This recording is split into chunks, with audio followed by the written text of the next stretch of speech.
don't want to be floated down. Yeah. Okay, I think we'll get started here. It's high noon. Thank you, everybody, for coming. I only have a 8-slide PowerPoint presentation, just kind of go over what we have done, what some of the main points of the parking study is. What I'm hoping for out of this is to kind of refresh everybody's memory of what the study recommended, and have a discussion with downtown businesses and downtown residents.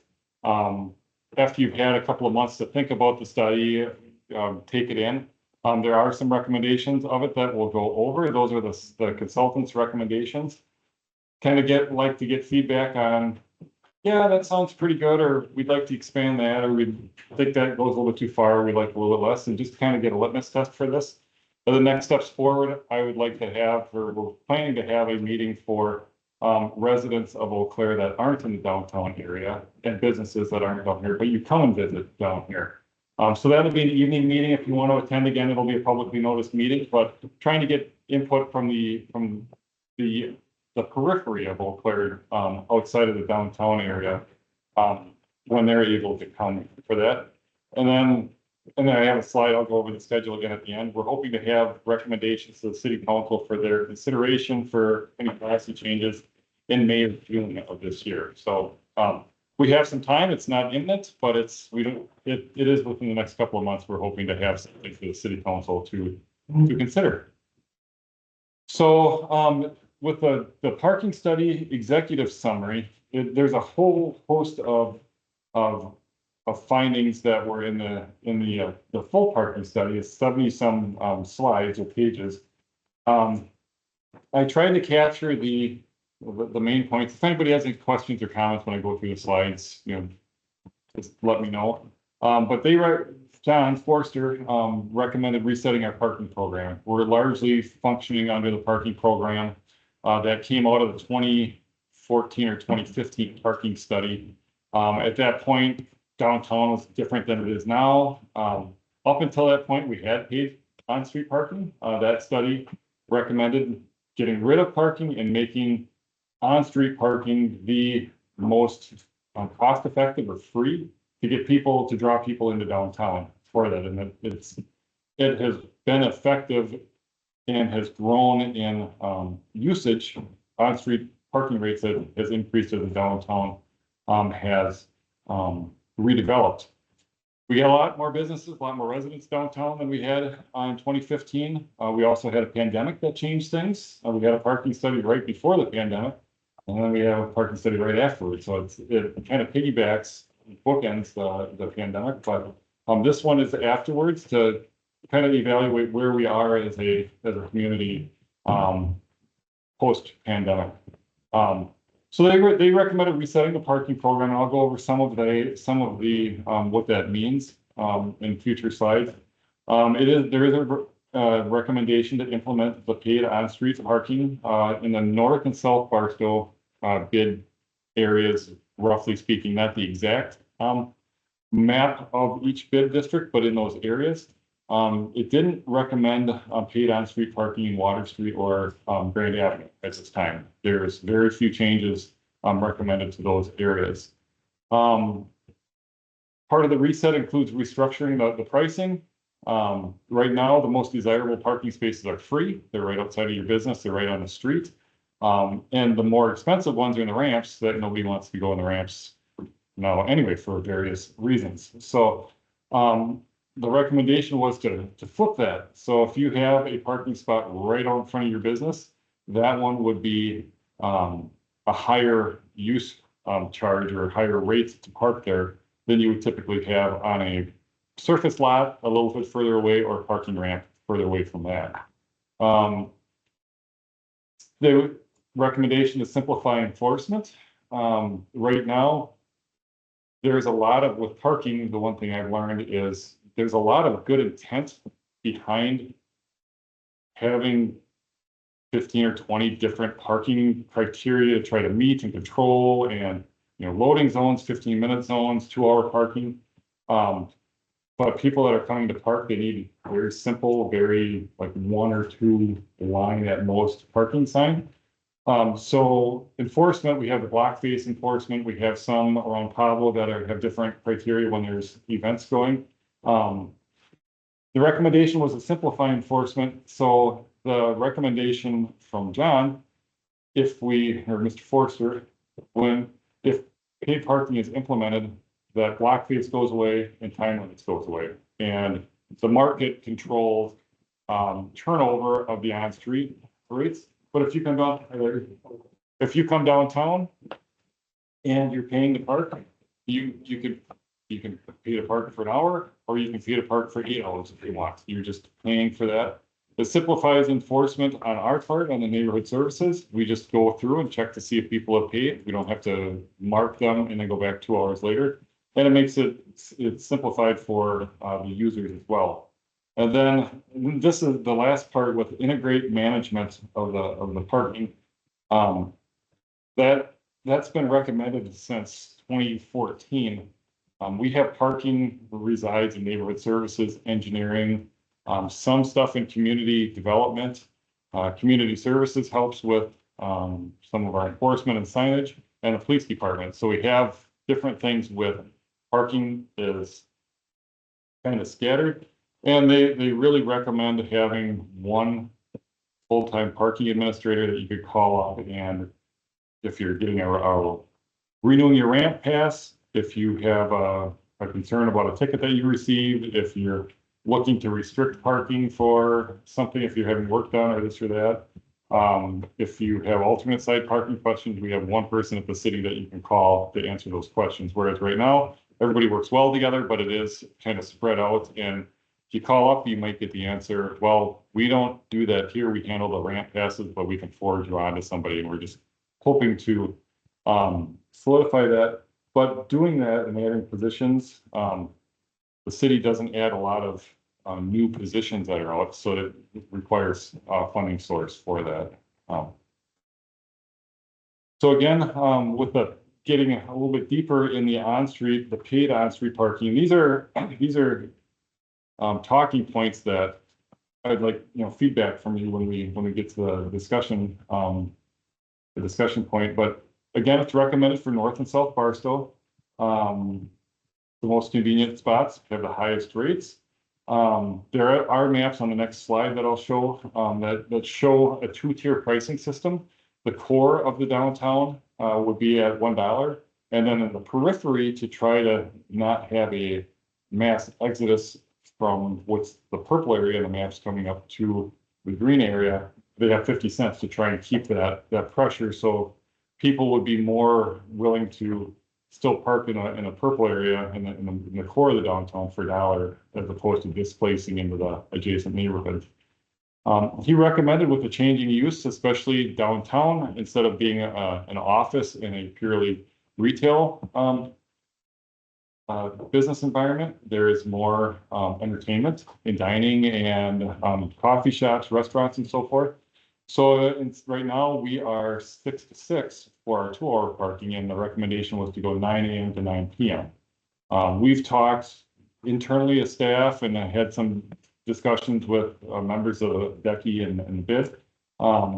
Should that be 10 to 10? Should it be noon to midnight?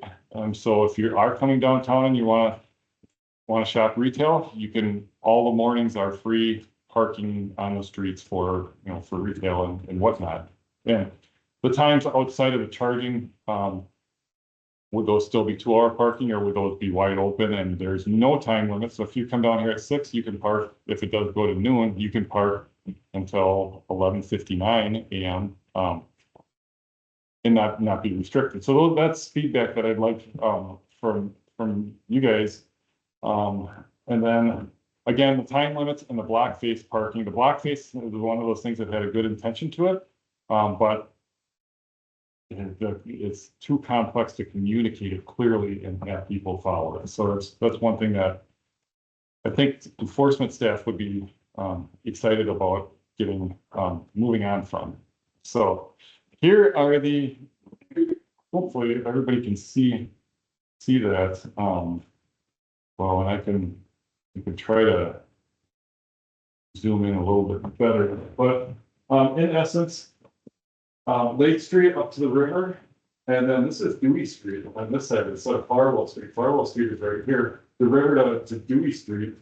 And South Barstow would be $1. These green areas would be 50 cents for on-street parking. So we're starting to get up around the school district over here. And we're starting to get down towards, the League Telegraph building, just for reference is here, the Wilson Square Apartments and the Wilson Park is there. North Barstow, it's Farwell over to the river, Madison Street down to the Eau Claire River, and then green around that. Is that? I'd welcome feedback on this map. If you think, it's a little bit big or a little bit small. That's all up for discussion, but this was the recommendation from the parking consultant for that. Just a couple of extra things, recommending adjusting the rates, looking at the rates every 3 years for and adjusting for inflation. That's something that when we go through the operating budget, we try to look at it.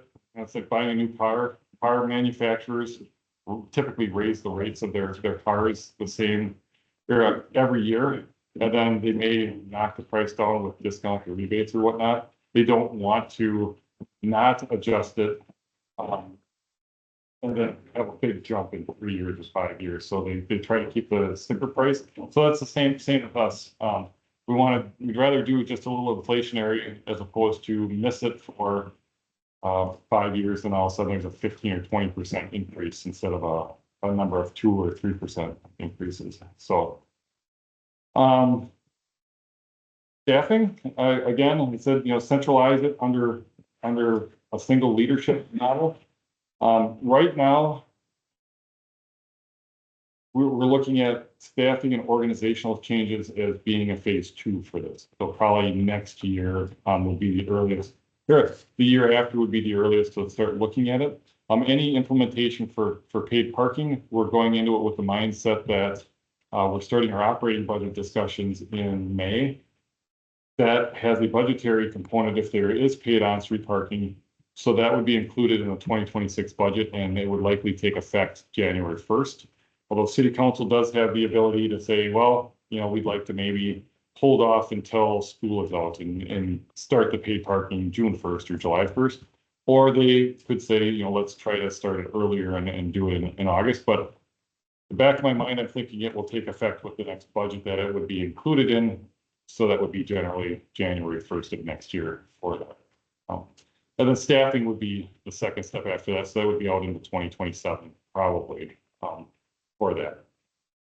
So again, the last couple of slides I have are just some items to throw out for you to think about, providing feedback on, with the zones that were recommended for paid on-street parking. And interestingly enough, even without, I was at the Water Street bid, and I don't know if anybody here is from the Water Street bid, but at their last meeting that we were at, I was just talking about the recommendations for this, and a side discussion was had about, well, maybe we would want paid parking on Water Street because then you get rid of the 2-hour time limit. And if you're going out to eat, getting your hair done, shopping, you could stay for 3 or 4 hours, whereas now block face parking gets them and the 2-hour parking gets them. So it was expressed by one of the business owners that maybe that's something to look at. So I'm open to if you have had side discussions or have opinions on things that weren't included in this but make sense. I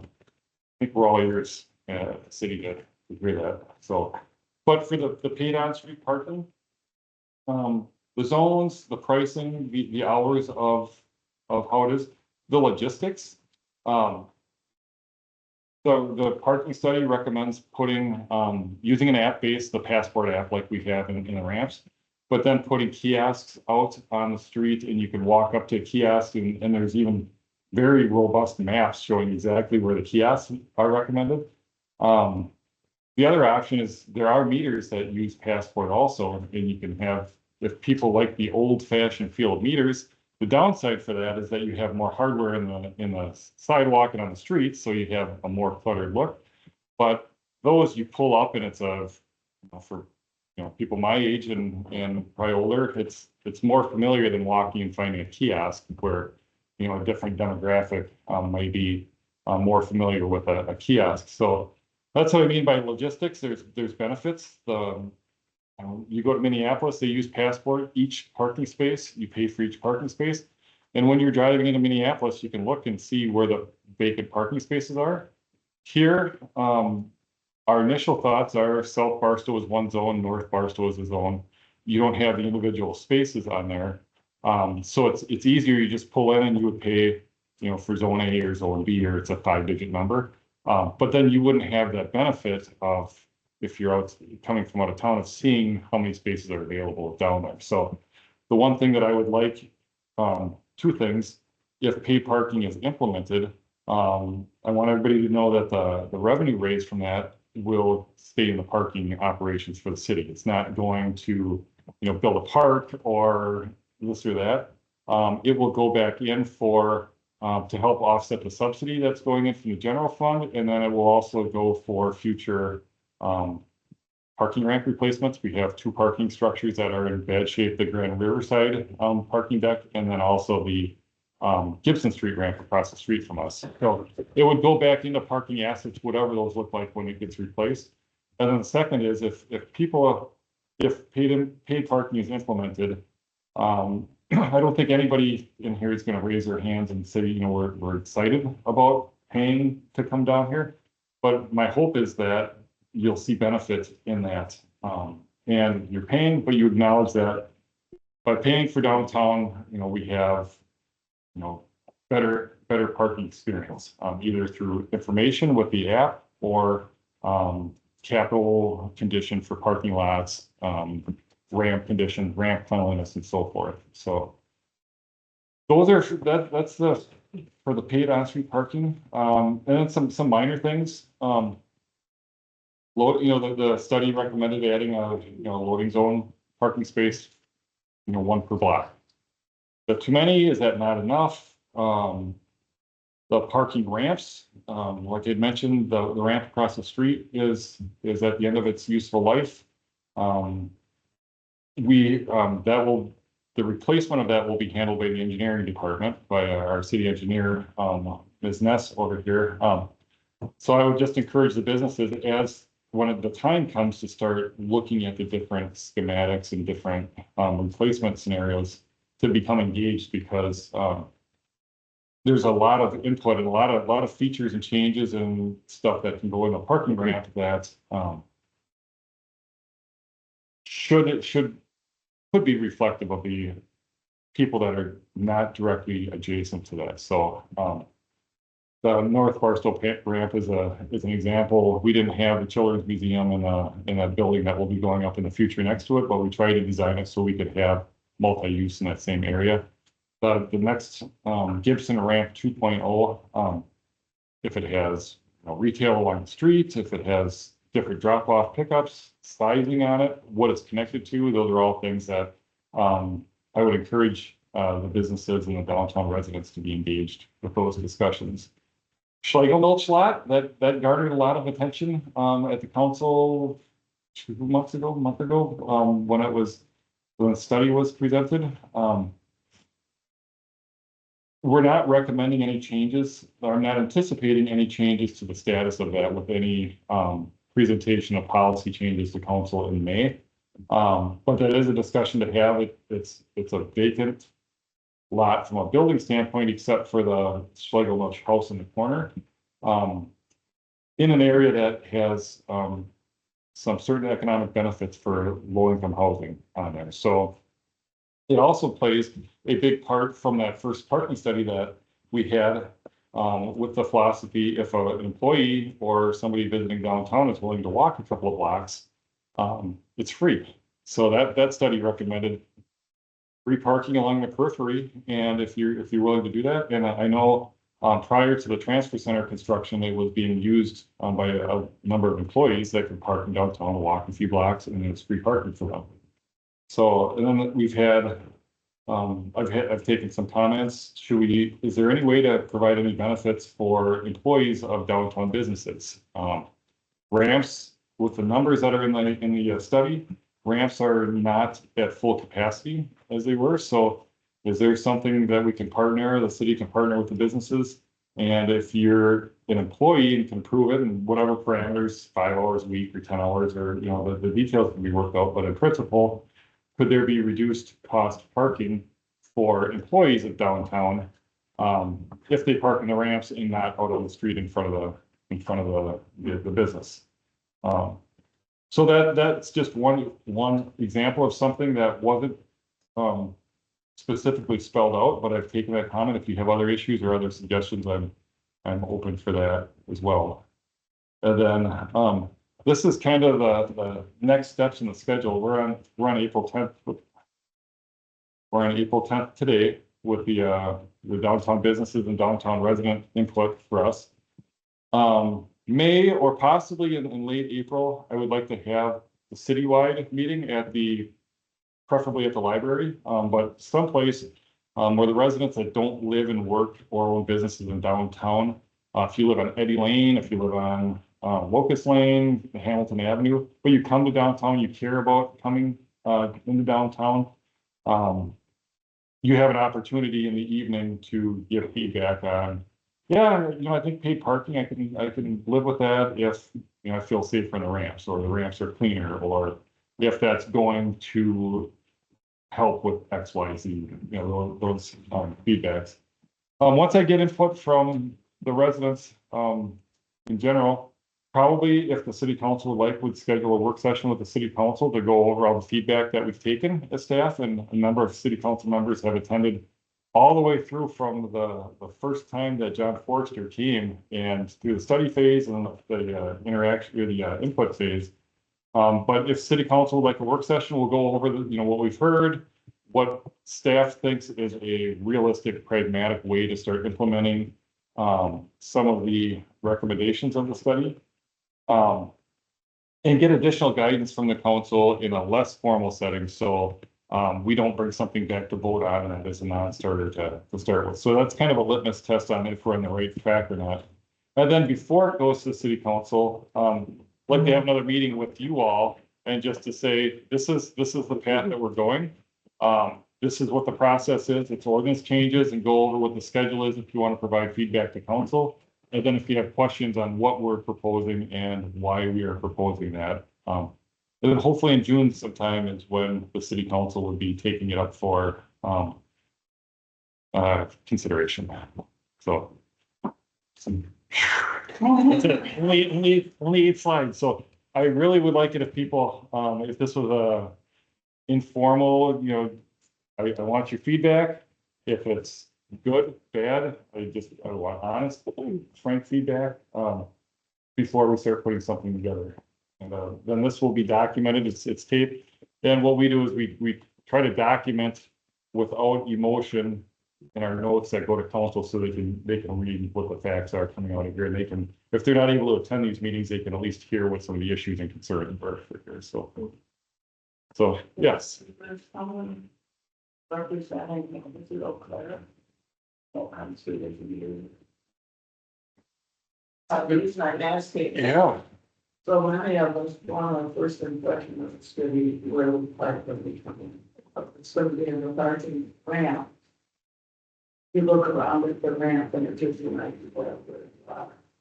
Well, you mentioned that Kinsey is the executive director, and I don't believe she is I think they're gonna, I think most go staff. I definitely, that's a very good idea. So I'll reach out to her and because they may help, I'd like, I've said this for, if you've been around as long as I've been at the city, I would like parking to not be a groaner. I'd like it. So if I'm going to park in Eau Claire, but you wouldn't believe it. It's actually very easy and very good to use instead of like, park downtown. So Visit Eau Claire could be good for branding the people that aren't familiar with down here that are coming in. So yeah, I will reach out to her.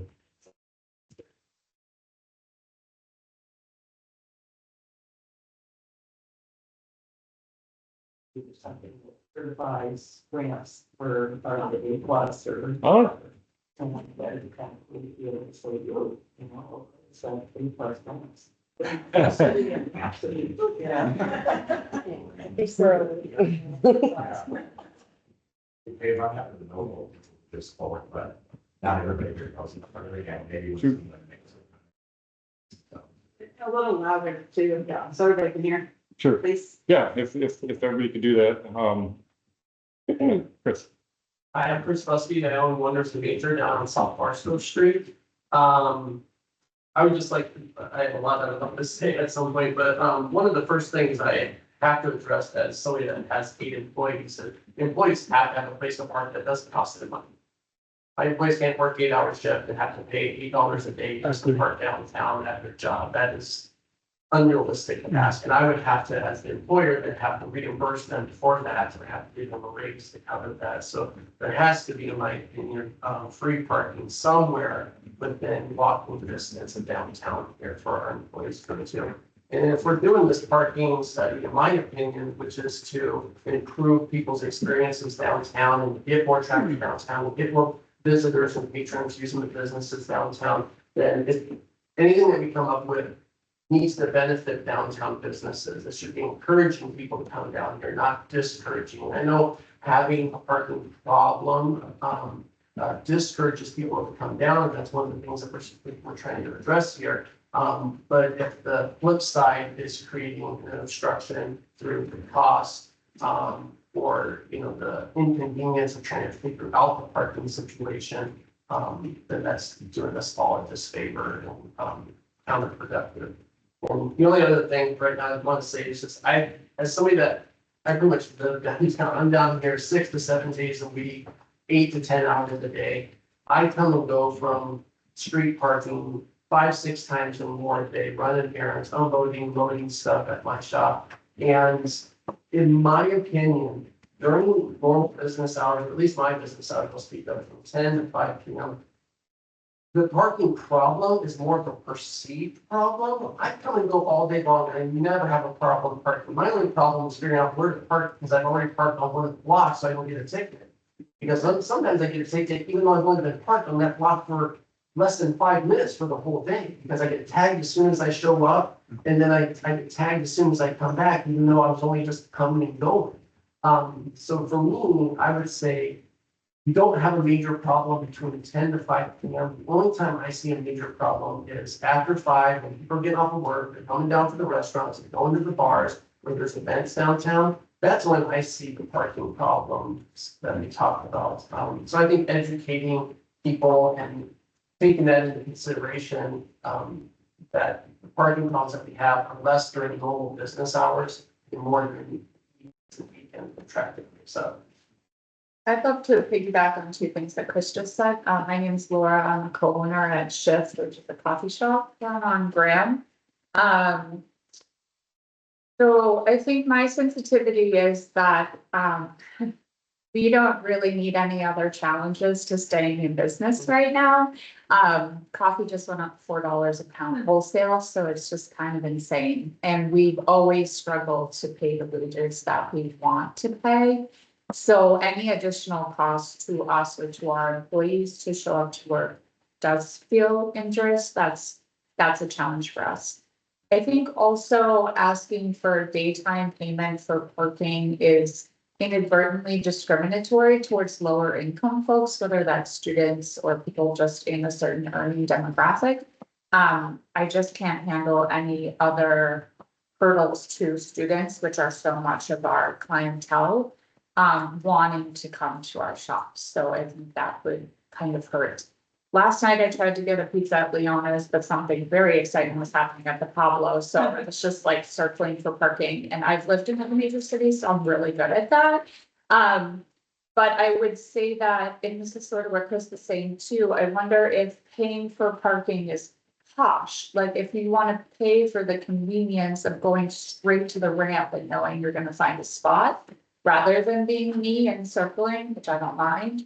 Do you know what I mean? Like maybe it is the evening thing, or maybe it is the posh thing that you're paying for the convenience of just like, I'm going to go straight to the ramp because I'll know I'll be able to park. There's occupancy there kind of thing, rather than a deterrent to coming down. That's kind of my opinion, is like, to me, the free parking should be during normal business hours when we don't have that parking problem. So like, paid parking, or free parking to me would be during business hours on the streets, and then maybe paid parking in the garage, if you know for sure, like she's saying, like we're saying, you're going to get a parking spot, so you're gonna pay for that. And then when, after 5 PM, from like 5 till midnight, that's when the paid parking on the street comes into play, when people want to just pull right up in front. Sure. That's my opinion. That's as a business owner trying, again, like Laura's saying, to only encourage our customers to come down and not discourage in any ways. And, yeah. Hi, I'm Stephanie Turner, I'm president of the board of the Unitarian Universalist Congregation. Our congregation uses the Schlegelmilch lot a lot. And we're not the only, entity in that area that uses that lot. It seems like it's always got farms. And so we have sort of, unwittingly enjoyed free parking for like 4 decades in that lot. And so now we're interested in becoming part of this conversation around like, how can we, use that lot or continue to use that lot if there is parking available after development? What can we do for our congregants who, have limited mobility and for whom parking at a distance is a problem? What are the options for us in terms of, having lower cost or free street parking on a Sunday morning when we have the most people, coming to the church? And so, we were at the city council meeting, earlier, and we want to continue to be part of this discussion because we have a clear stake in, serving the needs of a 275 member congregation. And as I said, we're not the only group that uses that Schlegelmilch lot, and not just on Sunday mornings either. Any questions? How have you coped during the, I lived downtown, walking there. Trying to park myself, etc. But anyway, how have you coped with the transit activity in that lot? From my perspective, it doesn't seem to cause problems in terms of accessibility for parking spots. Okay, so I gotta start you. And it was money. And yeah, I thought it was both on the downtown because it says about finding a compromise that was work for you and the parking, and for the low income housing. So that those could be on that lot. And from what I've read, low income people require less parking because they have fewer vehicles. I think that was in one of the city documents. So if they need a half a parking space for parking, that might mean that if you need demo parking, the residents would find enough spaces and do some our congregation family belongs. And it was up first. Nikki Olson, I have I've had a business downtown since 2014. I sit on the South Waterside bit. I guess I just want to kind of stay on this conversation as far as the hourly. I 100% agree with you. I've been down here over a decade, and I can tell you during the day is not our issue when it comes to parking. I think, unfortunately, from what I remember with the study, there wasn't a lot of time that Fishbeck was able to do a lot of the night discovery on how bad parking is after 5. I think there was only one weekend. It happened to be on Country Day and weekends, so I think maybe we aren't honed in on just how bad it is after that 5 p.m. hour. So I guess my question for you, I know that we've got this, the proposal is Monday through Saturday, and doing a 12-hour period. Are we stuck to doing a 12-hour period? I mean, is there, can we open this up to 7 days a week, but not start it until 3 p.m. and have it go till 10 p.m.? Are you guys open to conversation? Yeah, we haven't put any firm parameters down for that. So, Okay. yeah, all of that is vital, you know, if it ends up being, you know, through stakeholders, that the recommendation is 5 to 2 AM, or, you know, if it is at entertainment. There was a downtown business owner that is passionate about parking, that was a suggestion that he had was, you know, during the business day, you know, like a lot of the feedback here, we can find a parking space. And I try to drive through Barstow when I can, just to fact check, I guess. And yeah, it does seem, it may not be right on that block in the 200 block, but if you go up to 300 block, there might be a space open, or the 400, you walk a little bit. So, but in the evenings, it's packed down here, you know, at least on weekends and stuff. So that is something that, since I started at the city, we've always had experts that come in and give a study and give recommendations and give you a view of how other communities throughout Wisconsin and the region do it. But it's always been the desire of city councils in the past to take that information and make it uniquely Eau Claire. So if that's what this 9 to 9 recommendation ends up being something different, if it fits, you know, more of what we're going for with the council, that's all stuff that I'm here for feedback for on it.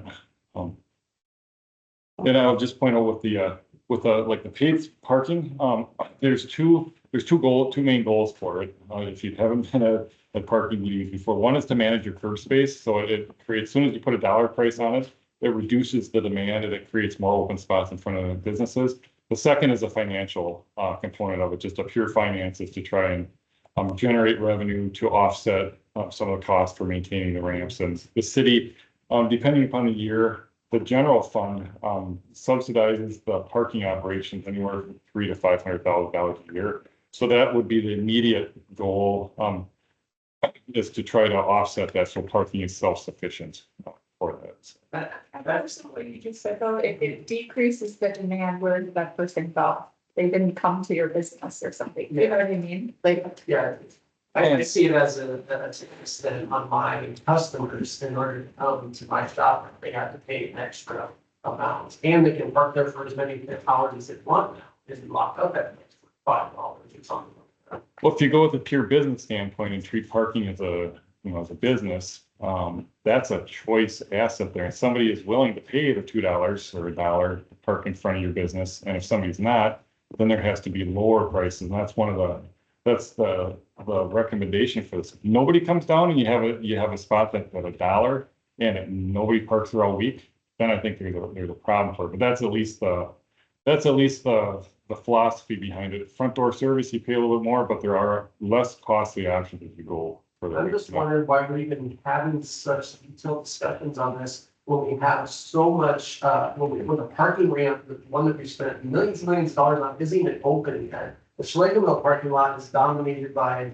you know, the transit. You have 4 corners. We can't even look at the street parking and make an accurate assessment of what the parking issue is on street parking when we have all these other areas that have been taken away either through development or just locked down in construction right now. It feels like the paid parking conversation should be on pause until we at least get those options open to see how the ramp is being utilized, and then start to assess, you know, exactly what the long-term strategy is. But I just need. is there a number or like a percentage for like in all the parking downtown, 80% is on the street, 20% is in ramps or something? We do have numbers for where the parking spaces are. I can post those. But yeah, we do have documented for private lots, public lots, parking ramps, and off street. We have all of them, and the percentages that correspond with those. So like the parking supply and exchange is coming up. Potential, you know, if there's reductions, but they identify that there's a potential on a weekend evening for 600 to 800 available parking spaces off street. With the changes on the Gibson Street ramp, there could be a reduction of approximately 300 spaces. So that's all in the study, but I don't have I could say it's 20% on street, 40% on the ramps and stuff, but I can get you those numbers. So yes, Matt. Hi, Matt Kavish. I own Raging Man over in North Park, so I also work for Downtown Eau Claire Inc. and have been very engaged with a lot of parking conversations over the last 2 years. So lots of thoughts on my end, and I'll try to do a couple so that people can have time to talk to. But to mirror what Chris was talking about, I had some notes about, you know, we are ears in our spaces. And so, you know, when these things happen, we're the ones as business owners and employees and people in just downtown daily who have to be the mouthpiece for these changes, which is really difficult. There's a lot of inconsistencies with how things are implemented. In North Barstow, for example, even for Decky, and we're going through a lot of changes right now too. And so we get a lot of requests for like, can you just email all the businesses that this thing is happening? And honestly, we haven't had time to kind of create this magic list we have of who the current business owners are and what the contact is and all of those things. And that's definitely top of our list for things we're working on. But, you know, we got reached out to the city on March 31st about the stuff that was going on with the construction over there. And it was just like, hey, can you email the businesses and let them know this is happening? And it was like, yeah, we don't have this list. Is there any way you could send out a letter to all the addresses, including the residents, because they're, you know, equally impacted as people who live down here. And in some ways, probably more, of course, that's maybe like just multi-par living situations. And so, you know, for me, as a business owner there, that to come down the other day and be like, oh, and there's parking spots that were taken away as part of that I didn't know about, even that communication. And that's where the kickback we get from the community then is a consistent, like, I just don't come down because it's so hard to even plan at this point. And I just looked up on the city website to see if there's just like a spot where it's like, here's what's going on downtown, here's a map of current closures, and here's available areas to park if that's a concern, and here's where the detours are, and those pieces seem to be missing when things are rolled out, because it feels like it's such a short window for something that I imagine had a lot of planning on that end going into it. So that's a big frustration, I think, in general, that, you know, when these things happen. And then in that same sort of vein, right, like, I'm very grateful for this study. I read through the one, I think it was 2019, or the previous ones, because it didn't really focus on the downtown, and then things have changed. When they did it, Pablo Center had only been open for a week or so. So clearly a lot has changed since then. And, you know, and that one, it didn't take into account outside and offline, the transit center. And there's big concerns about, you know, right now it's so inconsistent to come down here, but well, just maybe start with the Four Corners lot. Well, that's offline now. Parking in Schlegel Milch is difficult because the potholes are insane. And, you know, I think some of that was held off on because there were hopes to develop it. But it's like, why can we just repave it when we did the park for the transit center, the temporary space, you know, have that opportunity to do things like that. And so I have some concerns about sort of the timeline to roll things out and have a conversation with the city. And even today, I know there's plenty of businesses that aren't represented or have expressed that they want to. And again, a week notice isn't great. Even if we're able to get the outreach that we would want to. So I definitely think it would be worth having another one of these specific for the downtown folks. To engage with that, especially having some of the information from today and, you know, see what that looks like to communicate to people, hear what's talked about, are there any holes you see in that conversation?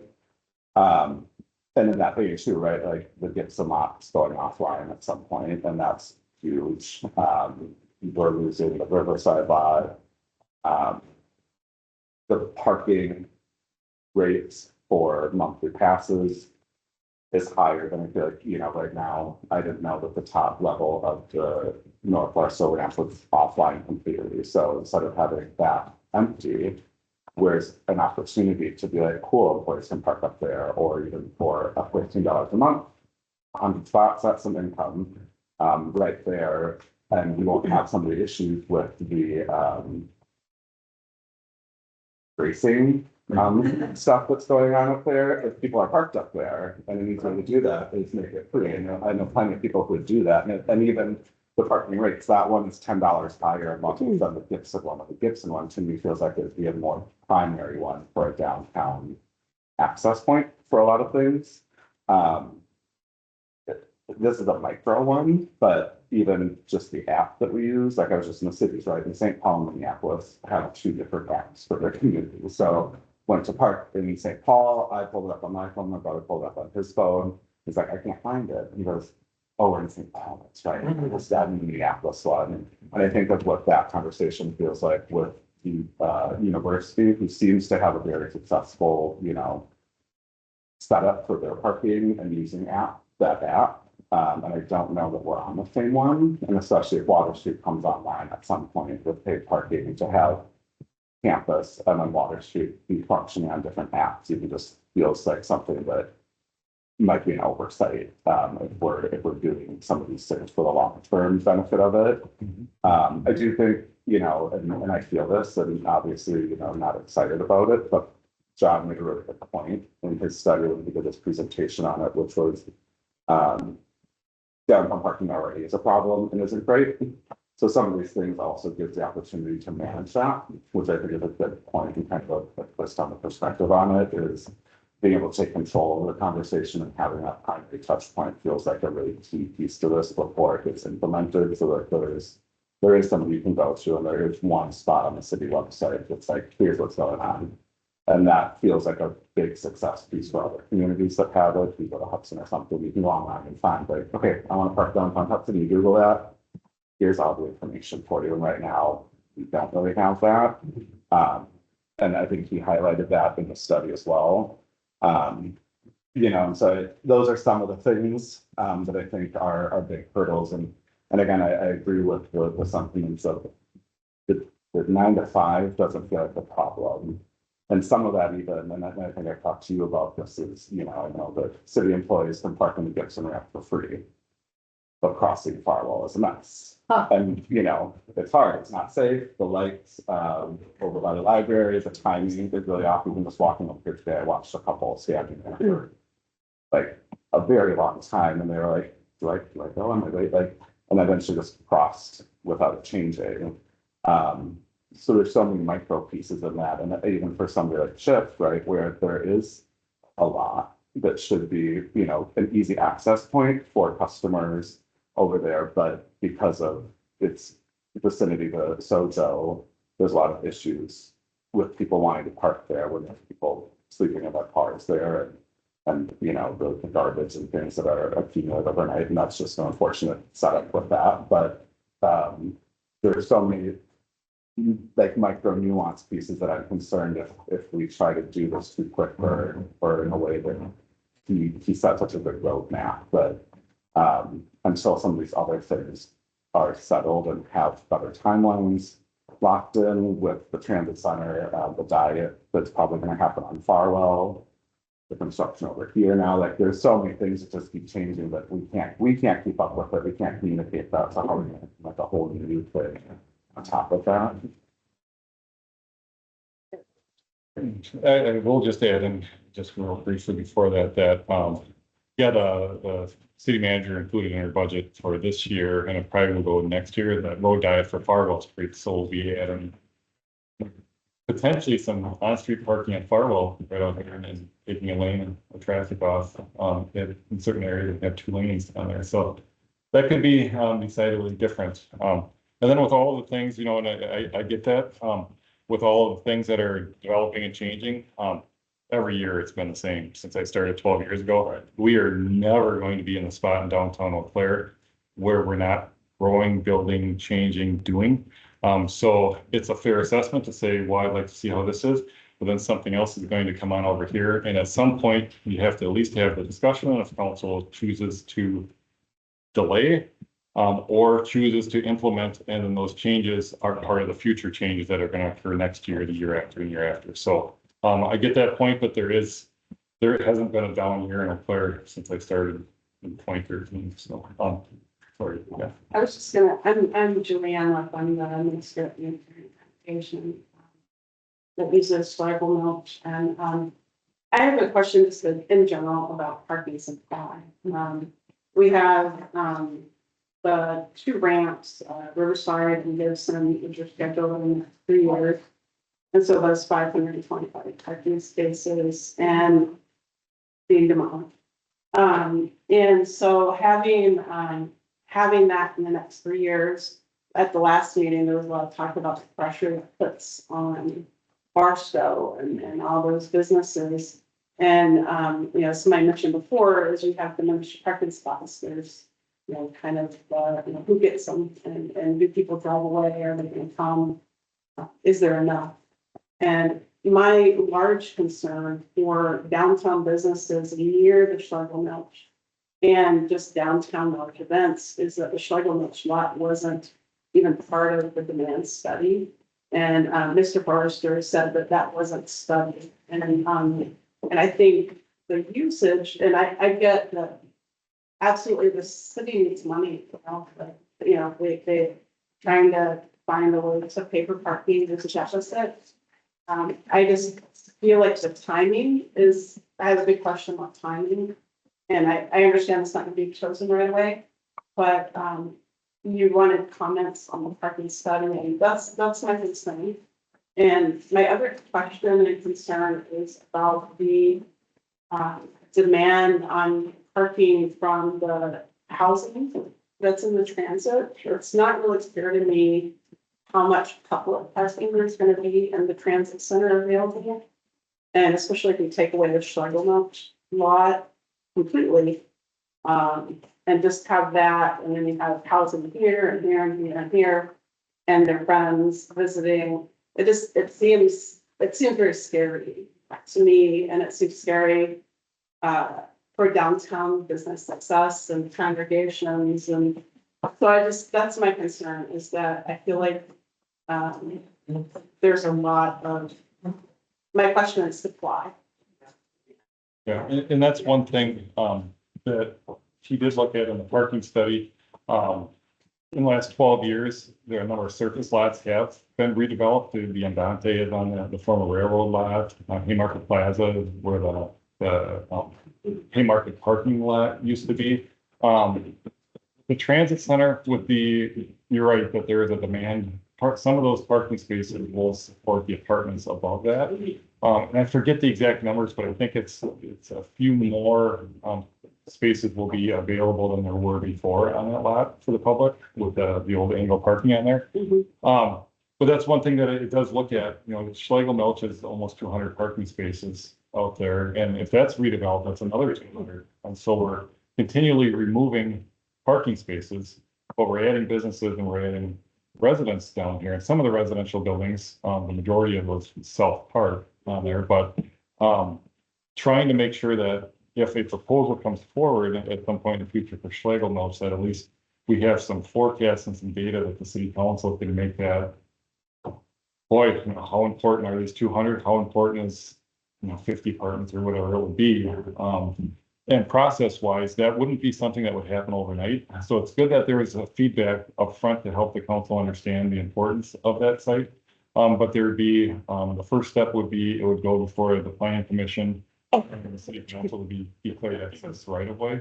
And then there's a whole agreement after that to sell it. So it would be a public process, but yeah, the Schlegel Milch with the study in 2014 was a big part of that to identify a free spot if you're able to walk. And it's changed from then, but it's still viewed very, very positively for that feature. So. What you're speaking of about spots going away is reminding me that there's a legend in my family about my grandpa's business in La Crosse was torn down to become a parking ramp with my whole family, like the moms. And he's retired, but whatever, it's fine. We won't hold it against La Crosse, but it's making me think that if we continue to grow the population, which we just did, and hopefully keep going, hopefully get a but and we want downtown businesses to continue to grow or more to come downtown, doesn't it make sense to build up? Don't we need more ramps? Like, I know La Crosse, I mean, like, this Wisconsin towns that are parking ramps and they're everything, but like, and you're saying apartments are taking away parking lots, but don't we need to increase capacity and build up so that we're encouraging things. And I know I'm spending your money and I just said, don't charge us to work on the street, but like. At least with, when we were working with the consultants on the North Barstow ramp, and we had them look at different ramp and do some preliminary, what can we do there?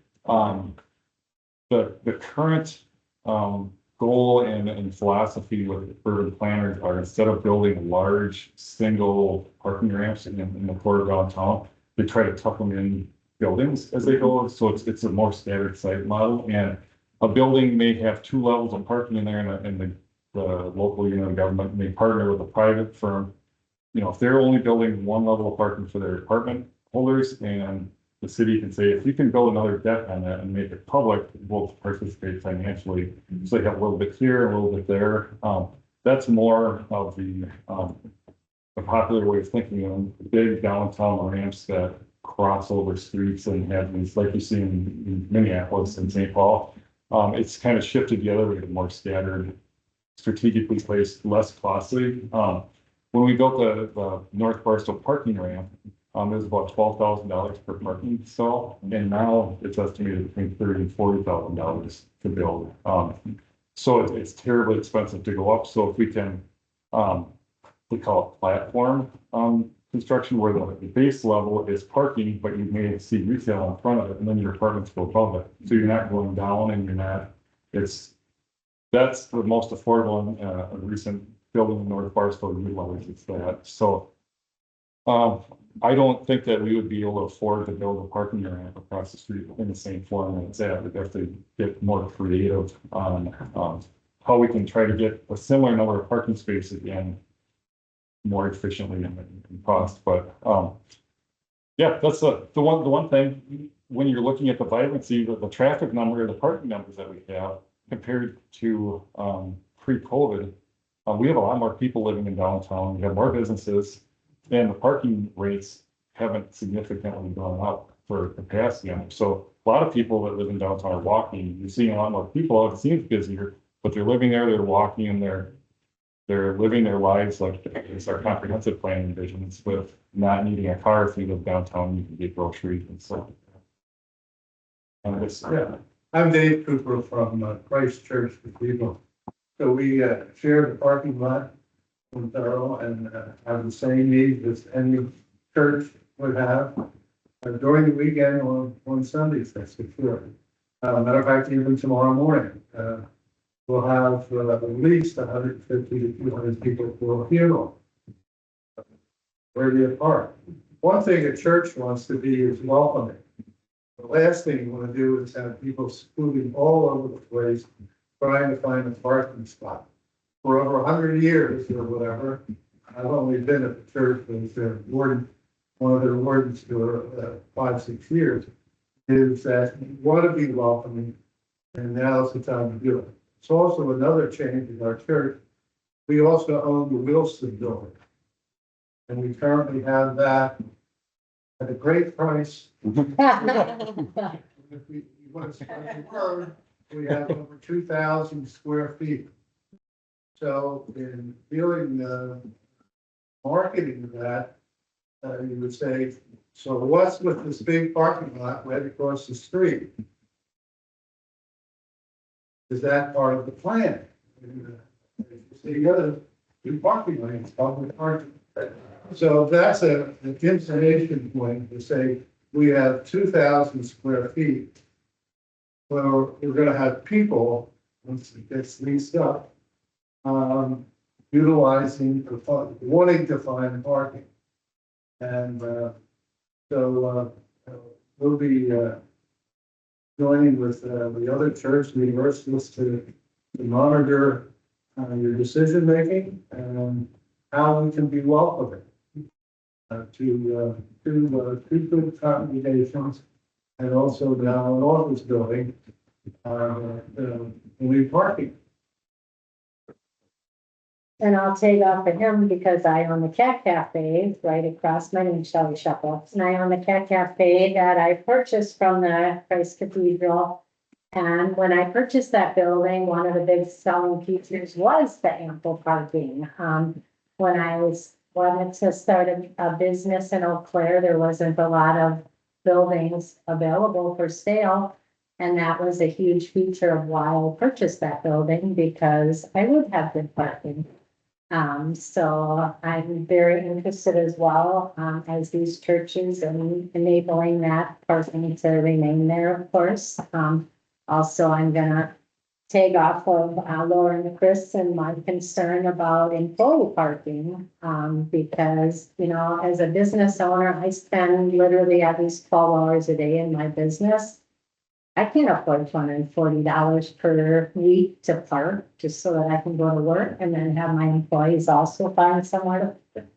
Nor do I want to have to move my car 5 times throughout the day so that I could park if you had limited parking. So I rely heavily on that parking lot as well, and I see it's right out my front window. I see how much that parking lot is used, and it doesn't have to be a Sunday when church is in. I'm closed on Sundays, but I see every day that lot is used all the time. There's days when I come in and I can't find a parking spot on that lot. And I have to park on the street somewhere because the lot is full. So it gets used a lot. Most of my employees. Most of my employees, yeah, absolutely. Hi, first of all, I appreciate everything the city has done to try to address this. I know we had our best meetings. Everyone has a voice in trying to solve this. I also go to the Unitarian Universalist Church as it happens. And I've had a different experience with parking. Unless you're very, very early, I can't park anywhere. And I'm a lot younger still than a lot of people. And I would have parked if I'm not going to have the wages to come in. But it's not just about us. I mean, we are the supporter of small businesses. And I think everything we said is the spot on about your needs and about how people really get turned off about coming to your stores. But maybe and first of all, I think the parking situation is still underestimated as to how severe it is on weekends and even spring events. I live in the downtown area, and now the residents are getting upset because when there's a big event downtown, east of Barlow Street, residential neighborhoods actually blocks and parked cars that are not theirs, and they can't park in their own streets anymore because of the parking. So it's a huge need, and I think that it will not be solved by quickly eliminating the parking lots that are selling them off yet, as so many people have said, because the timing is right. I think the impact would be huge on small businesses. The other thing too I want to say about the churches and the communities is that, sure, we're interested in ourselves on that point, but understand that we bring hundreds of people in every weekend. We'll say, hey, we're downtown, let's go eat, let's get coffee. And we have hundreds of people who come to church every weekend. Events, funerals, they stay, they cannot. It's in your interest too. So anyway, also for myself, I will support a small business if I can, even on a limited retirement income. And I'll pay a little more to keep me in business. But I have limits too, and if I have to pay now to park, I think about it, trying to. I don't want to have to by night. And if I were gonna go to Thai Palace for carry out on the way home some night, and I also have to pay the first one to get food, I'm gonna think about that probably. I don't want to have to, but I know. Again, the idea of having it happen in the orderly way and doing what we have available and what we don't is important to be talked about. So I want to throw a possible solution out there, just something to think about. I appreciate that the ramps are underused, and I read the statistic about 50% of the parking not being used. Lots of people will not be a proper plan. So how do we use what we have and make it easier? Think about the aging people, think about young people. I would like to propose some consideration of the shuttle system. And it could maybe be privatized. It maybe could be a digital clear issue, or a comments issue. And I don't have, the grand plan or anything, but I was just brainstorming. I was thinking of the shuttle, maybe starting around the ramp, Pablo, going through the park, coming up Madison, going down Barstow, Lake Street, up there, Conroe. And people could stop maybe in the middle of different blocks where businesses are. Well, you can get that going. It runs every half hour, possibly. key times could be, discussed as to how it would work. You're gonna drive a bunch of cars right out of Eau Claire, I'm telling you, we're gonna get that kind of option. People could be comfortable parking more on the outskirts, and you may fill up some of these plants, just something to throw out. How does that differ measurably, other than the Sunday service from our current transit system? Because I think that it's not designed to stop in the middle of every block. I don't know, honestly, I don't know what it costs them. I mean, there are ways to think about the shuttle system that, could be piggybacked on the program fast. It could be, a $1 fee where you can hop on and off all day, once you pay that dollar fee. I think that would be good for the us for this, that, we're not on the same latitude to just kind of let all. Once people are down there, the university does something like this, I honestly don't know how to fund it. But once you have paid your dollars, say, you've got all day to hop on and off, you go where you want, you for a couple hours, and, you're not just saying, that that's this bike, you have to do this, and what's the system, and you're like, oh, I'm going to drive, so, there's that shuttle, which get close. And maybe it would even, once you get off the bus at the downtown depot, then you pick up the shuttle. That's easy then, that you have this way all through there. It's a thought, it's not all that we can go yet, I just wanted to throw it out and see if it has anything. So I'll see if it works. Like signal one thing, I gotta say, I got any issues. I just kind of think that one of the things I hear from a lot of, the community is that we're overbuilding downtown. And like you keep saying, there's just no parking spots. Why do they keep building places? Why do they keep, and we are admitting that we have a parking problem, but then we're also within that conversation saying, well, we're having a parking problem, even though we do have these existing parking spots, but those are going to be gone here pretty soon. Only going to have a bigger parking problem. I don't see how any paid parking or anything else is going to change that when you're reducing that supply of parking stuff. So it just seems, it seems, I understand that we need, increased, the income coming to the city with kind of affordable housing, but again, at what cost is that going to be to downtown businesses? I have to admit, I haven't had serious thoughts, but it goes into consideration, like, do I want to expand downtown? Do I want to stay in downtown as my business continues to be successful? Or do I want to move up to Claremont where there isn't some of these issues and stuff like that? And the last thing I'll say, because I think if it's Debbie or the city, I think one of the biggest problems we have with parking right now is the perception that there's a parking problem. Again, during business hours, a lot of us don't have this parking problem, but yet anytime anything is talked about, obviously like on Facebook or on, if it's the news does a positive thing about downtown, this amazing thing that's happening downtown, every comment is, I would do that, but downtown sucks because of parking and because of the homelessness. And it's like, but it's been blown up so much more than it actually is. It almost feels like we need to do an education like series or something like that, something to show people this is what downtown actually looks like during a local business day. It's not flooded with homeless people shooting up drugs on the streets, and it's not like park packing all the time. But that's for whatever reason, because even just these type of conversations, I think it being such in the spotlight, people have just kind of fixated that it's a parking problem down there. It's like, oh, it's not. There's some things that we need to fix, but how are we going to fix them when we completely reduce the supply? That just seems ridiculous. I'd like to make one more comment on housing issue. I appreciate the city tonight and wants to, if they sell a lot downtown for local housing, it will go to the highest bidder. This is what I can be correct if I'm wrong. And that will likely be a corporation. Corporations have to make money.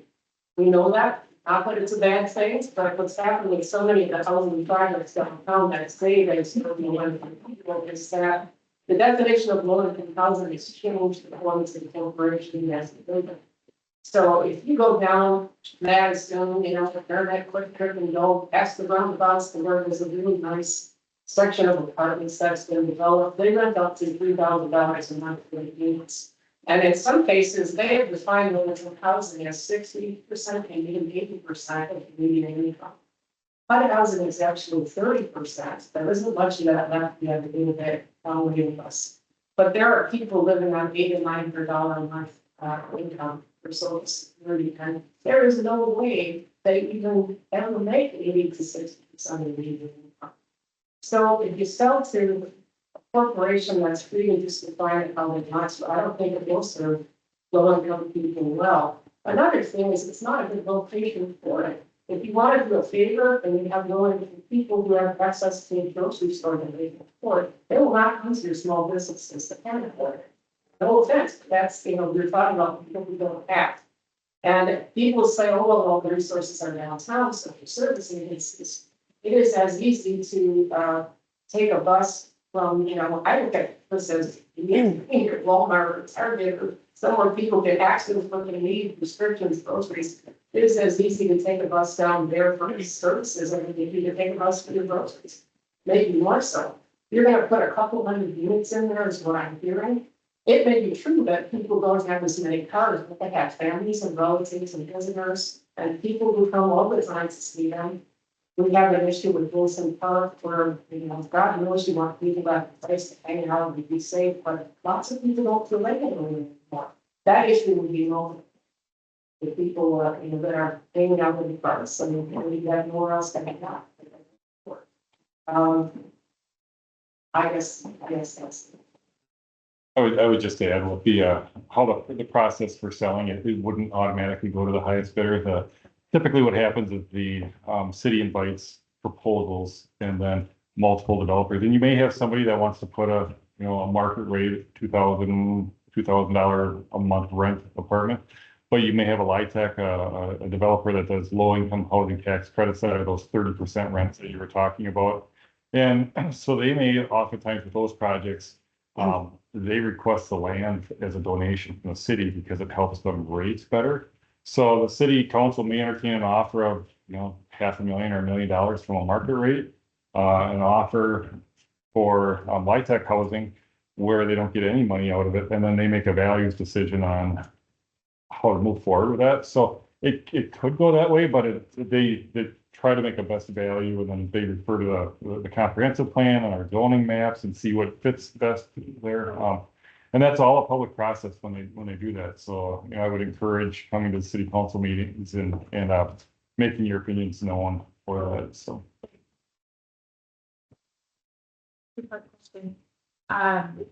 First part is, just for clarification, and I don't mean it as glib as it sounds. It's this discussion about, parking capacity and trying to solve that, or is it a revenue thing? Because I hear it as whether or not the city is trying to pull in from revenue. It's both right now. It's a way to manage our curbside. And managing the curbside is shifted post pandemic, but it is also for the parking. It's not a utility fund, but a parking enterprise to self-support. So the general fund isn't supporting parking. Parking stands on its own 2 feet. So it's actually a both. As we get in the future and we're starting to have that service for replacing the Gibson ramp, then it will be it'll be very important financially to help pay for some of the new features. But we haven't, our costs right now are relatively minor compared to a new parking ramp with the maintenance that would be on those. So, but yeah, it's both. Okay, so I was trying to find out if you were gonna say it's possible that we would be charged nothing. So if we're not gonna be charged nothing, well. That's a possibility. That'll be up to, city council. Okay, so if there's still an argument about charging nothing or charging something, I'm like, do I say the next part, which is how to charge me?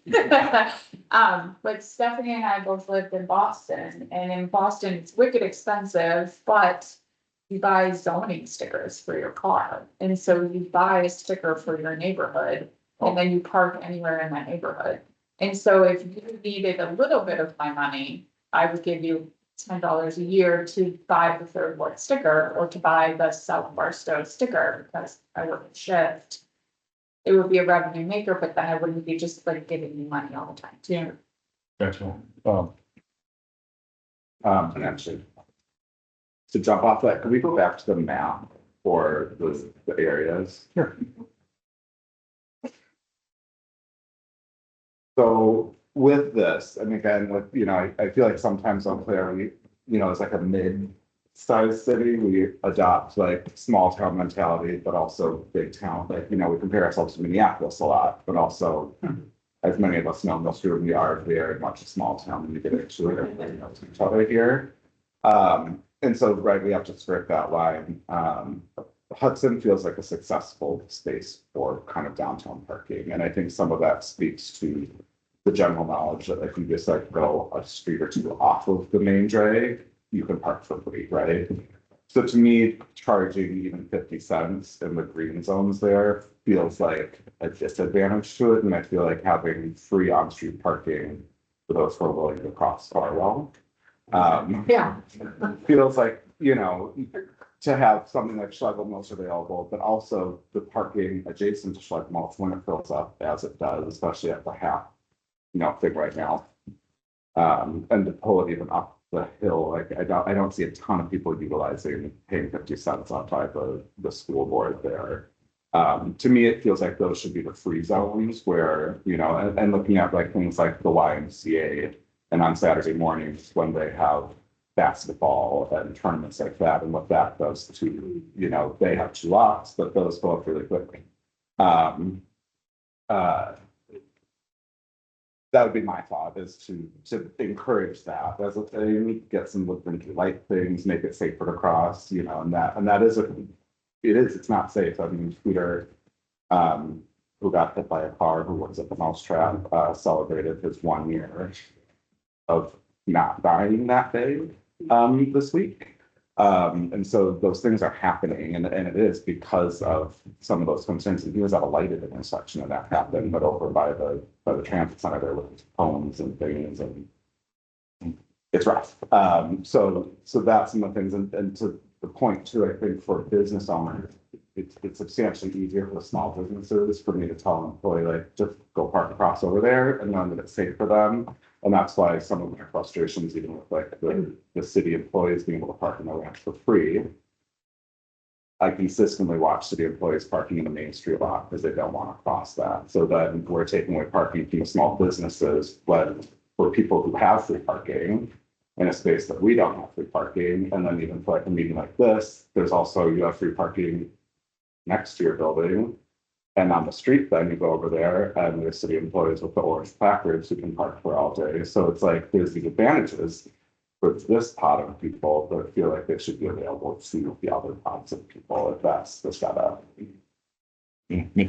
Well, first of all, I can't help but notice, there's a large majority of us, Chris included, that seem to reside or have business in one certain location. We've got the churches, we've got the Wilson Building, we've got Shift. We're all on the south end of Barstow. We've also been heating the transit center for about 4 years and some. I think there's a level of stress. I don't think that's not to be noted. I think there's a level of stress that we've all been under. And it feels like we're not even out of that yet before we would then impose another problem like parking. So I think, so there's a couple things that I just wanted to say. In all the conversations that I've had, we're past the point of, fighting against parking. We know that this is coming. It's impeding. But I think the main point that I want to drive home is, I think timing is going to be a really, really important issue. I think the transit needs to be done. I do feel strongly right now, as it sits and everything that I know and everything that we've talked about at a bid level, we know we're losing Schlegelmilch eventually. We know that we're losing Gibson's, or the Riverside lot, excuse me. There's a lot even along Graham Street that's probably going to get redeveloped. The transit center with that parking ramp going in, there's a potential from the numbers that I've heard that we're going to, with 80 are given to the apartments, 50 is going to be given or, going to be open to us otherwise.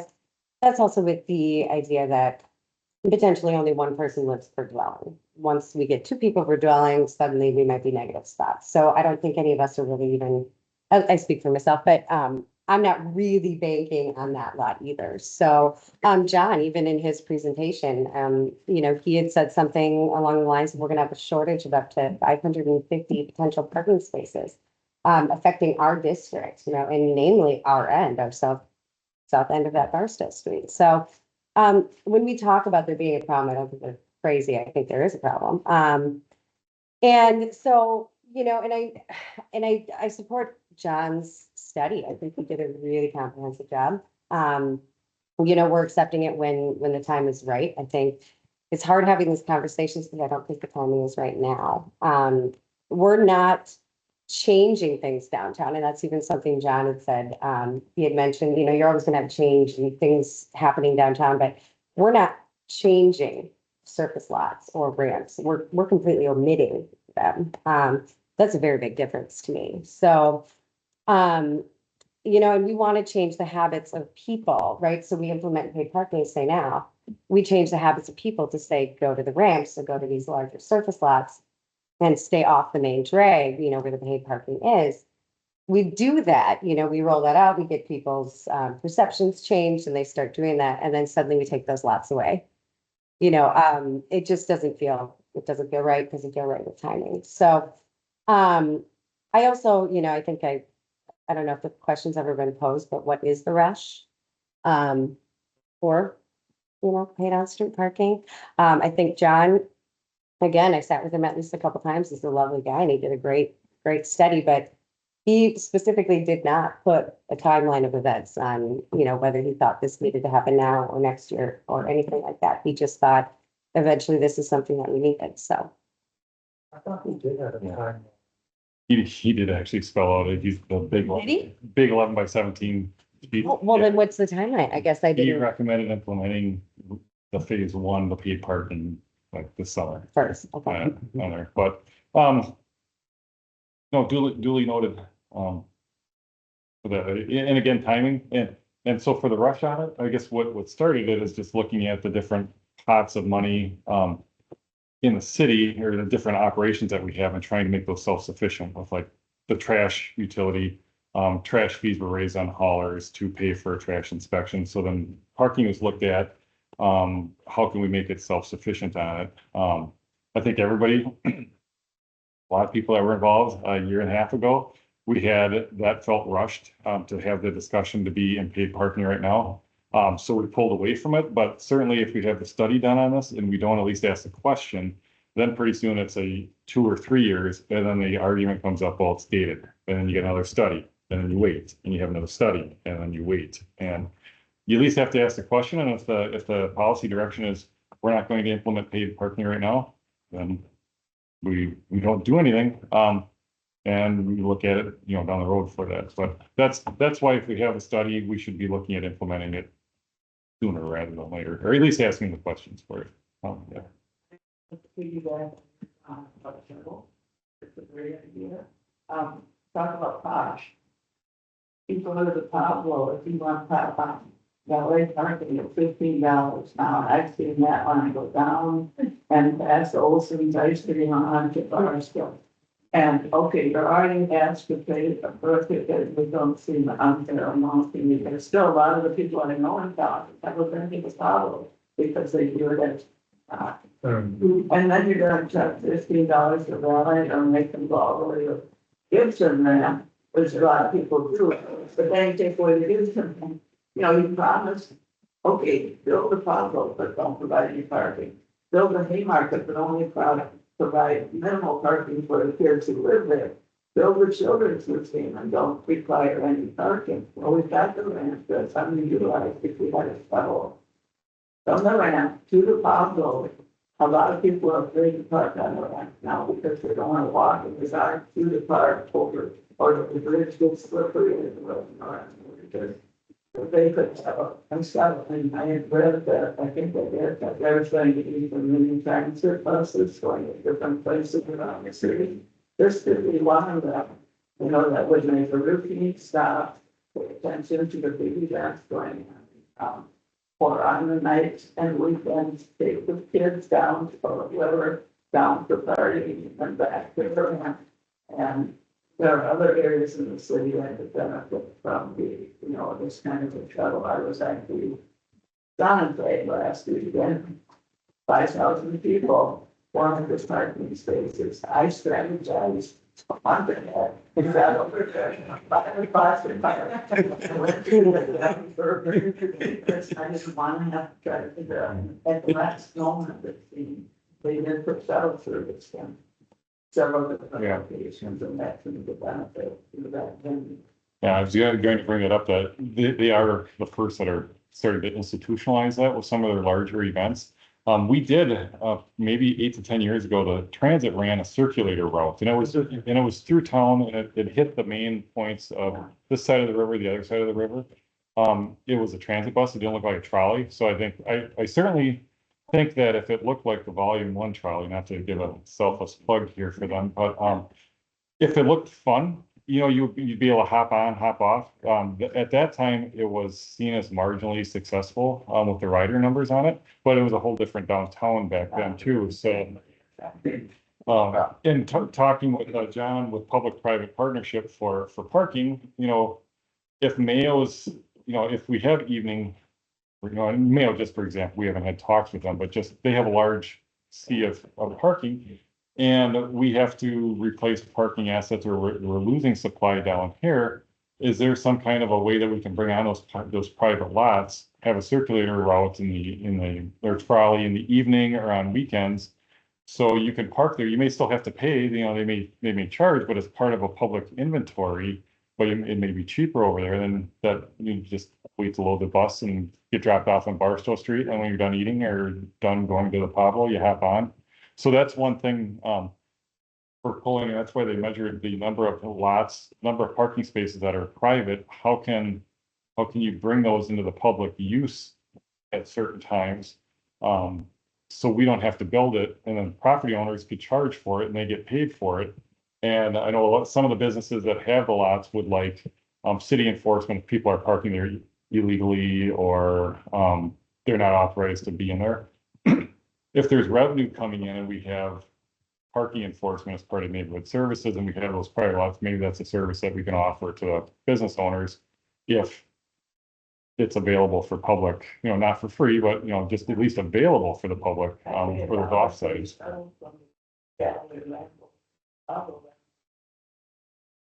Yeah. Well, and actually just to jump on that, because I haven't thought of that, before, and I kind of love it. That's like, welcome to the chat, something new, but, for Fall Fest, 2 years ago was the first year that we really utilized the Carson Park lot, which does feel like one that will not be touched by development. The first year it wasn't super successful, is my understanding, but before I was, planning it, and it was just a school bus that used the shuttle, park there and come downtown, do stuff. Last year we did use the trolley, which was a big hook. We marketed it really well. Park over there with your family, you get a free trolley ride, which is a huge hook for people who can't pay for 4 kids or 3 kids, then the $2 ticket these things. And, again, during the day, I don't see, there's not really events going on over there or anything. A circular thing would benefit that space very well. For people coming from out of town, then to be like Persante, for events, you can have Pablo, park there, you're looking through all 4 bids. This is something that I have thought about that was, I think, could be a really interesting benefit or option to even try for the summer. And now, again, with like the farmers market and the construction over here and how that's going to impact the amount of people coming down. And last year with the trolley, it was so successful, people were parking in the grass to ride it and come downtown. So they didn't have to park in the ramp. They didn't have to think about it. It's just like, cool, I'll get over there and I'll get downtown. So, yeah. No, parking at the mall. There's so much parking at the mall too that could be utilized. I would like to wonder if I can park that in parking that you may be stuck in it. The second step would be the management. You're trying to centralize and organize it. It seems to me that there should at least be a consideration about the cost of managing communication and messaging. Like, where is the parking back? And that becomes an option in choosing the app and those kinds of things. But it seems like from this conversation, that is more like at the beginning of this transition and not a second thought to once you change your parking and then you're going to have single management. I would like to have something that looks at the cost of that management and the messaging as being the upfront investment. And then how does that impact parking and they got this. That's what I was. Yeah. Yeah, yes. Marshall lived downtown 15 years ago. The neighborhood association, the administrative side of all of this is really, I think, critical in making it seamless. And, you know, I look at there's some land now and think, and people aren't parking there, there's not a lot of people park there, we just walked off the top floors, the gallery, man, because of all the. Thank you, all the activity that was going on there, the noise, the drug deals, all of this going on was awful. And so the steward had suggested to the chamber suggested there's a lot. Of why else to the kind of great what happened, I think people make it quiet, it's great. Yeah. So, that doesn't mean those parking spots go away, but you have to ask the question, if you don't need them, then, you know, maybe that's part of the problem. Same thing with Gibson Ramp, if we have all these spots that people aren't using, are they really part of our inventory, or do we use them or not? And, the extra range was more, attractive to people parking, from the power wash. The lights over in the Gibson Ramp really helps with spray. I mean, I really like it. It's a short term thing, because is it really gonna be going down in 3 years? There's the big question. So Most likely, yeah. there's the big question. Are there cosmetic things that can be done to get some, like they're going to use the gallery to prevent some of the problems that, you know, our downtown cleanup day is next Saturday. Our downtown association backup project is going up in the gallery, man. That's When I look at it, really, what really needs to be done is clean Sure. the Gibson Street ramp. I was over there a couple of weeks ago. It's, you know, just being in the elevator, it's like, oh, I bought the light bulb, you know, You should be. and throw it out. You know, it's cleaned up and start from you. And then I'm thinking, what if it even is on for 3 years? What if it made parking, like you were saying, that through the downtown employees, but then there's an administration issue. And that is, those are the things that get in the way of making it seamless. And, so that means that it needs to be addressed. Well, we have a couple of council members here. I'll get my position request out. Should be able to sail right through and the. But I think that I didn't know there was one through here, but, first of all, I think the point should be made, parking isn't free. Right, parking isn't free downtown or outside of the mall or anywhere. People who own buildings or rent buildings outside the mall, they pay for parking, they pay for parking spots or whatever. Traditionally, cities have found it within their purview to provide parking for downtown because of the increased densities and whatever. And that's all, you know, important and whatnot. Fortunately, I think the problem for discussing here in Kempton, I was just in Phoenix last week and I drove the Waymo, which is a driverless taxi. There's thousands of there. This isn't something that's going to happen 20 years from now. It's happening now. We're not going to have a big problem. You talk about the Eau Claire 10 or 15 years ago. I was on the bandwagon that we don't have enough downtown parking. You look at the promise, there's over 4,000 structured downtown parking spaces owned by the city. That's going to be a huge boon down for them going forward because those things are going to be useless. So they're going to have to be going down.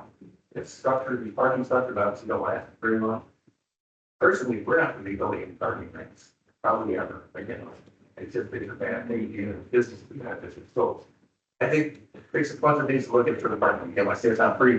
There's the cost of maintaining it, but there's also the opportunity cost of what could be there if you didn't have a certain parking. There shouldn't be any sort of parking on it in a central business district. The parking could be structured or it could be hidden within the buildings. With the autonomous vehicles coming out, we're going to be the transition, you know, clear much more successfully in other places because we don't have these huge amount of parking times.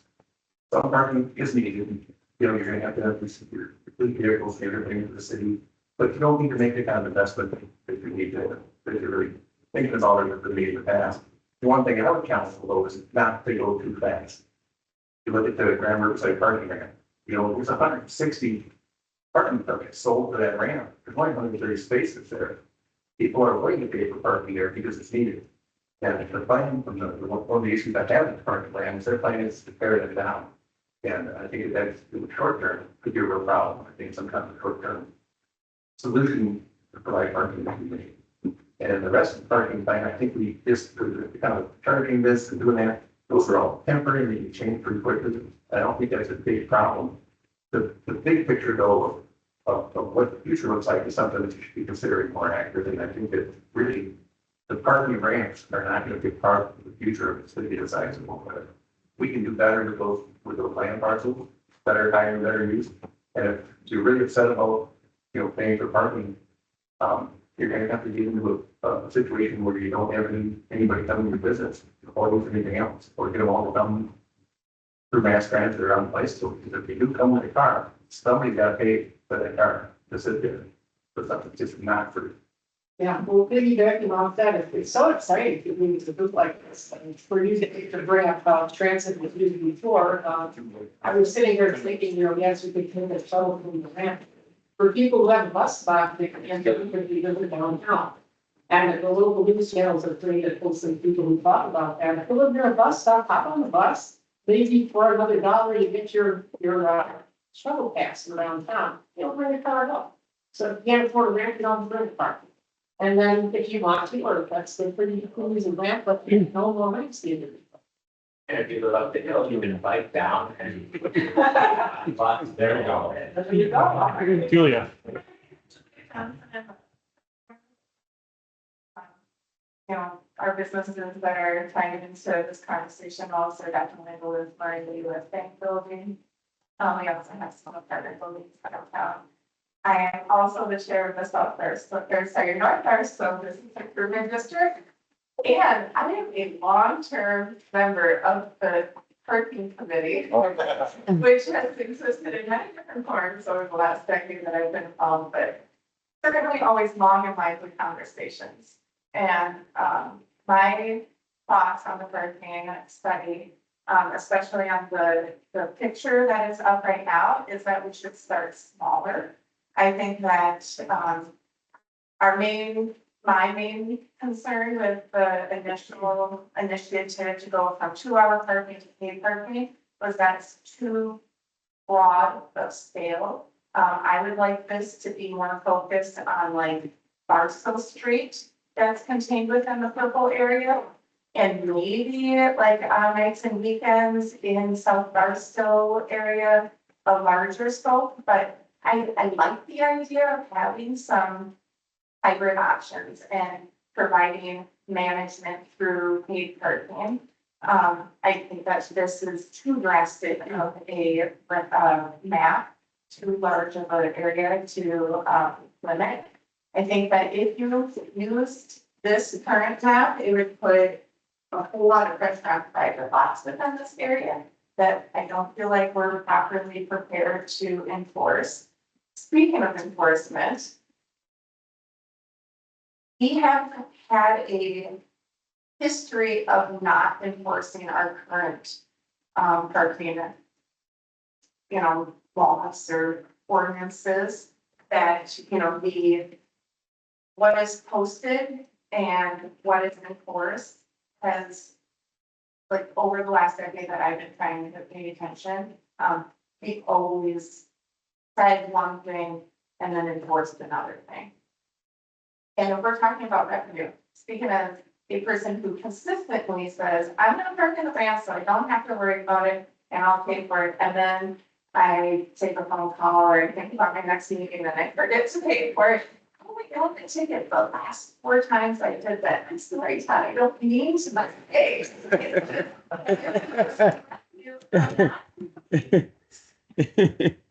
Can we get your license plate number?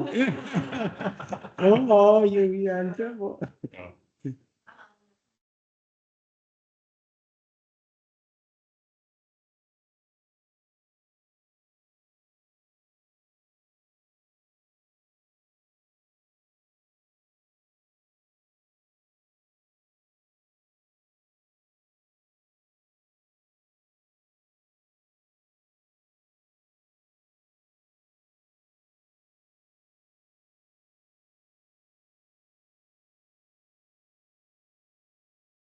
Just broaden the scope of what we need enforcement for, and then we have a larger discrepancy of what we want to enforce and what we think logistically important. That is, you know, an outsider perspective, opinion, you guys are actually responsible for that, thank you for that.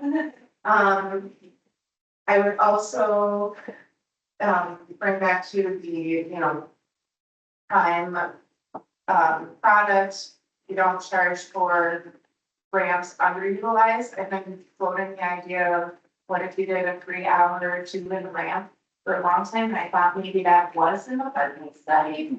So just bringing that back into the conversation, because I think that it makes sense. It could be. Except when you have people going and not the party.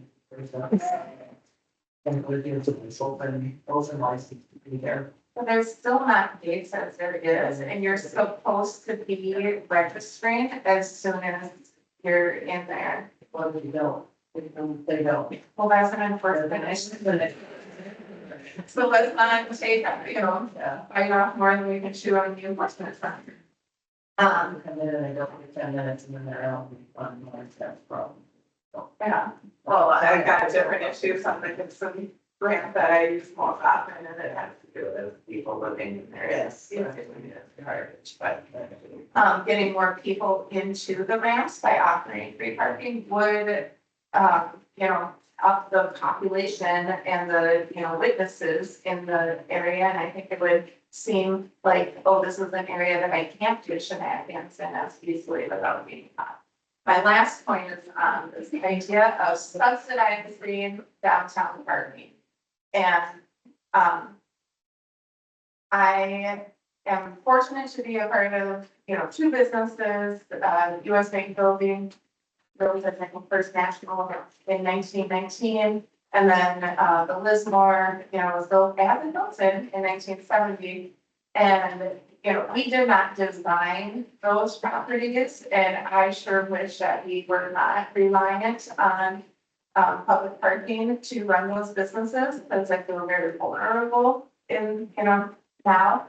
But we did substantially increase the, you know, value of both those properties. We paid to utilize the public parking and the Gibson ramp. And we also paid over $400,000 in property taxes. And I believe that we are good partners of helping fund the downtown parking needs. So I don't see it as a straight subsidy. I see it as an avenue or an asset that allows, you know, a $12 million building and an $8 million building to exist downtown. And without public parking, those buildings, those businesses cannot exist downtown. So I see it as a necessity of that high density valuation of the downtown. And then that, and, you know, drives the culture of the downtown, and it's an asset to the entire city. And that's not. And I do apologize, the meeting was, published till 2 o'clock, but at 1:45, we are going to be having a tornado drill. So we'll probably wrap up comments, in the next 2 or 3 minutes if there's. Yes, yeah, sir, from here you have to go in the basement, so very, very quickly. Yeah, I think I can do less. I just got another intercommerce. Anything I say has to be consistent with our policies, stated in our agenda. And we do see as an important to address downtown parking traffic with their experience. I think it's important for the city to work closely with the business community to ensure that access and positive visitor experience. And just maybe to echo some of the things that have been said already about the management of the parking, and that's our first item, it's centralized customer focused management of parking resources. I actually have the 11 by 17 to be printed on a smaller sheet, which is the very first thing that John had on here is determining the structure for parking operations. And I would echo what some of the people said is that working on the perception of parking, working on the strategy, monitoring parking to implement some of these things without having a centralized structure. And I think I remember from the city council meeting that John really emphasized that you have one chance to do it right. to have that centralized structure that's really responsible, is something that's hard. I'll just mention briefly a couple other things too, is this balance, we have to be able to get downtown, and what makes downtown attractive is you can walk into there. And as Laura said, we can't have enough service lots. Another comment that was made, I was just doing a lot of traveling in a lot of cities, and I saw a sign, we do have people living downtown, where they had a parking regulation, and then there's an additional sign about if you're a resident, that's right, you'll see that. So that might be something about, especially the lifestyle. I just want to say, having gotten excited about all the business community and how the performance is going, I really do support free parking in the day and Sunday mornings. We have different franchise, we don't do that with disenfranchised the elderly and disabled. We cannot hop on a tram or probably cannot hop on a bus and try to get to church. So please keep that in mind. All right, thank you, everybody. Thanks.